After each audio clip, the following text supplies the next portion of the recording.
Sir ఉక్రెయిన్పై Russia దాడి ఒక రోజులోనే 777 డ్రోన్లు 60 మిషన్లతో అటాక్ అట్ట. అసలు ఏంటి ఉక్రెయిన్ రష్యా? అంటే ట్రంప్ ఘోరంగా ఫెయిల్ అవుతున్నాడని అర్థమవుతుంది. ట్రంప్ ఆల్రెడీ యుక్రెయిన్తో మినరల్స్ డీల్ కుదుర్చుకున్నాడు. ఉక్రెయిన్ ఖనిజ సంపద అమెరికా తీసేసుకుంటోంది. కానీ ఉక్రెయిన్పై దాడిని మాత్రం ట్రంప్ ఆపలేకపోతున్నాడు.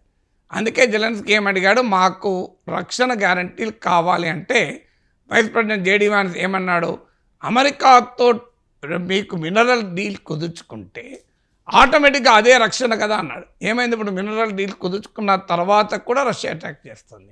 మరి అమెరికా ఏం చేస్తుంది? అమెరికా మీద నమ్మకంతో ఉక్రెయిన్ వాడు యుద్ధంలో దిగాడు.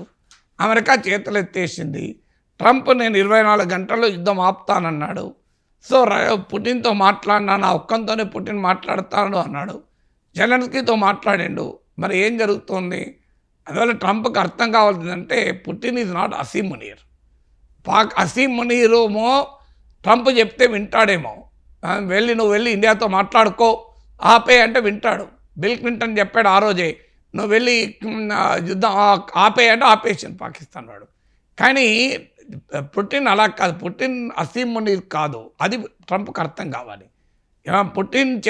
ట్రంప్ చెప్తే పుటిన్ డ్యాన్స్ చేస్తానికి. Putin is a Russia's leader. So Putin ఏం చేస్తున్నాడు, అమెరికా వైఖరిని, ట్రంప్ వైఖరిని తనకు అనుకూలంగా ఉపయోగించుకుంటున్నాడు. ఫండమెంటల్ డిఫరెన్సెస్ పర్మనెంట్గా సాల్వ్ అయ్యేదాకా నేను వినను అంటున్నాడు. ఫండమెంటల్ డిఫరెన్సెస్ ఏంటి? ఉక్రెయిన్ నాటోలో మెంబర్ కాకూడదు అన్నది పర్మనెంట్ గ్యారంటీ కావాలి, రిటర్న్ గ్యారంటీ కావాలి. ఉక్రెయిన్ ఒక న్యూట్రల్ కంట్రీగా బఫర్ జోన్గా ఉండాలి. సో ఇది మాత్రమే శాశ్వత పరిష్కారం అనేది పుటిన్ వాదన. మీరు కాల్పుల విరమణ కుదుర్చుకున్నా అది ఎక్కువసేపు నిలబడదు అని.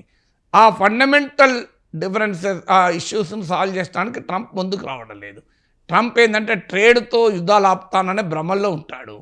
సో ట్రేడ్తో యుద్ధాలు ఆపుతాను, ఫోన్ కాల్స్తో యుద్ధాలు ఆపుతాను, పిచ్చి పిచ్చి సోషల్ మీడియా పోస్టులతో యుద్ధాలు ఆపుతాను అని అనుకుంటాడు. సో అవన్నీ ఏవి కావని అర్థమైపోయింది. అమెరికా తీవ్రమైన శాంక్షన్స్ పెట్టినా పుటిన్ ఆగుతలేడు. అమెరికా యునైటెడ్ నేషన్స్లో రష్యాకు అనుకూలంగా ఓటు వేసే పరిస్థితి వచ్చింది. అందువల్ల మీకు అర్థం కావాల్సింది it's very very big failure of Donald Trump కదా.